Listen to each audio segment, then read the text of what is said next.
Hi friends, welcome back to our channel. కొత్తగా మన ఛానల్ని సబ్స్క్రైబ్ చేసుకున్న వారికి, అలానే మై హోమ్ ఫుడ్స్ని సపోర్ట్ చేసిన వాళ్ళందరికీ థ్యాంక్ యూ వెరీ మచ్. ఈరోజు మన వీడియోలో మనం బాయిల్డ్ ఎగ్ గ్రేవీ చేసుకోబోతున్నాము. అది కూడా ఆనియన్ టొమాటోతో పాటు కొంచెం చింతపండు యాడ్ చేస్తున్నాం. మరి ఇక లేట్ చేయకుండా రెసిపీ చూద్దామా. నేను ఆల్రెడీ స్టవ్ మీద ప్యాన్ పెట్టాను. అది హీట్ అయ్యాక కాస్త ఆయిల్ వేస్తాను. ఆయిల్ హీట్ అయింది. ఇందులో ఇప్పుడు మనము ముందుగా కట్ చేసి పెట్టుకున్న ఆనియన్, పచ్చిమిర్చి, కొంచెం కొత్తిమీర కట్ చేసి పెట్టాను. ఇవి ఇప్పుడు యాడ్ చేసేద్దాం. యాడ్ చేసేసాను. కొద్దిగా సిమ్లో పెట్టుకొని కలిపేద్దాం. ఒకసారి మంచిగా మిక్స్ చేద్దాం. మీకు ఎలా బాగుంటుంది కర్రీ చేసుకొని ఆలోచన చెప్పండి ఫ్రెండ్స్. మీరు కామెంట్ చేస్తే మీ సలహాలను సూచనలు నాకు అందిస్తే నాకు కాస్త ఎంకరేజ్మెంట్ ఉంటుంది. ఇప్పుడు ఒక 5 minutes ఫ్రై చేద్దాం. చూడండి, 5 minutes తర్వాత ఆనియన్స్ గోల్డెన్ బ్రౌన్ కలర్ వచ్చేసాయి. ఇప్పుడు ఒకసారి కలిపేసి చూడండి ఎంత చక్కగా కలుగుతున్నాయి.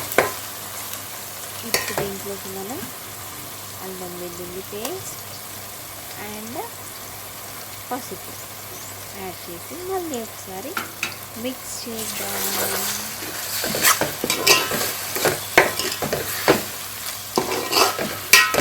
ఫస్ట్ చూడండి కలర్ ఎంత కలర్ఫుల్గా కనిపిస్తుందో. ఇప్పుడు దీంట్లో మనం ముందుగా కట్ చేసి పెట్టుకున్న టొమాటోస్ యాడ్ చేద్దాం. టొమాటోస్ యాడ్ చేసిన తర్వాత కలపకుండా అలానే ఉంచాలి. కొంచెం టొమాటోస్ ఎక్కువగానే కట్ చేశాను నేను. ఇప్పుడు ఒక 5 minutes మూత పెట్టి ఉడకనిద్దాం. 5 minutes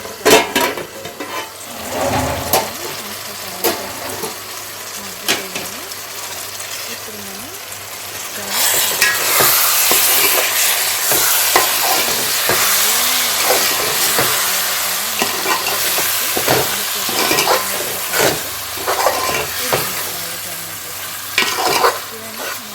చక్కగా వేగుతున్నాయి కదా.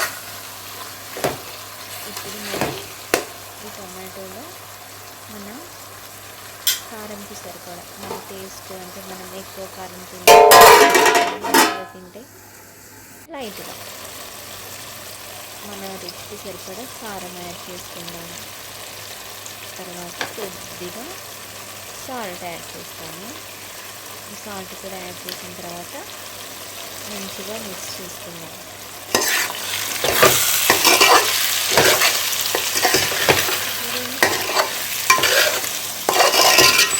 మిక్స్ చేసుకున్న తర్వాత దీంట్లో మనము ముందుగా రెడీ చేసి పెట్టుకున్న చింతపండు రసం యాడ్ చేయాలి.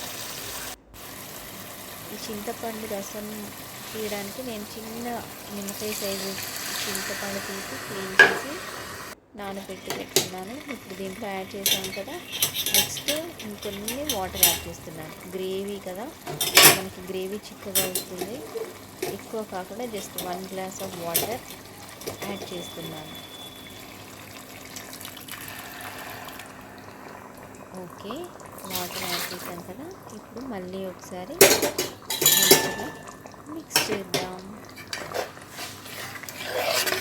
ఎక్కువ వాటర్ వేయాలి. చిన్న బౌల్ చింతపండు కోసం 1 glass వాటర్ అంతే. ఇప్పుడు ఒక 5 minutes మూత పెట్టేసి మంచిగా కుక్ అవ్వనిద్దాం. మధ్య మధ్యలో కలిపి కుక్ అవ్వనిద్దాం. చూడండి, 5 minutes తర్వాత ఆయిల్ పైకి తేలితే ఎంత చక్కగా కుక్ అయిపోయిందో. చింతపండు రసంలో టమాటోస్, ఆనియన్స్ మంచిగా కుక్ అయిపోయింది. ఇప్పుడు ముందుగానే బాయిల్ చేసి పెట్టుకున్న ఎగ్స్ యాడ్ చేశాను. యాడ్ చేసిన తర్వాత మళ్ళీ ఒకసారి మిక్స్ చేసేసి స్టవ్ ఫ్లేమ్స్ సిమ్లో పెట్టుకొని ఈ కారము, చింతపండు రసం ఎగ్స్కి పట్టే వరకు ఒక 5 minutes మళ్ళీ ఉడకనిద్దాం.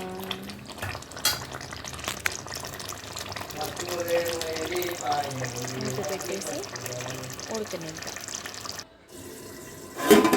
5 మినిట్స్ తర్వాత బాయిల్డ్ ఎగ్స్ చింతపండు రసంలో ఉడుకుతూ కమ్మటి వాసన వస్తుంది. ఈ రెసిపీ నాకు మా నాన్నమ్మ నేర్పించింది. గరం మసాలా యాడ్ చేస్తున్నాను. ఇంకా ఒక 1 మినిట్ తర్వాత మనం స్టవ్ ఆఫ్ చేయడం. మేము కూడా ఇలానే చేసుకునే వాళ్ళం, కానీ మా నాన్నమ్మ యాడ్ చేసినప్పుడు మేము చింతపండు రసం యాడ్ చేయకపోయేవాళ్ళం. మా నాన్నమ్మ చెప్పిన తర్వాత టేస్ట్ నచ్చి అప్పుడప్పుడు యాడ్ చేస్తాను, అప్పుడప్పుడు ఓన్లీ టొమాటోస్తో మాత్రమే చేస్తాను. ఇది ఫ్రెండ్స్ ఈరోజు వీడియో.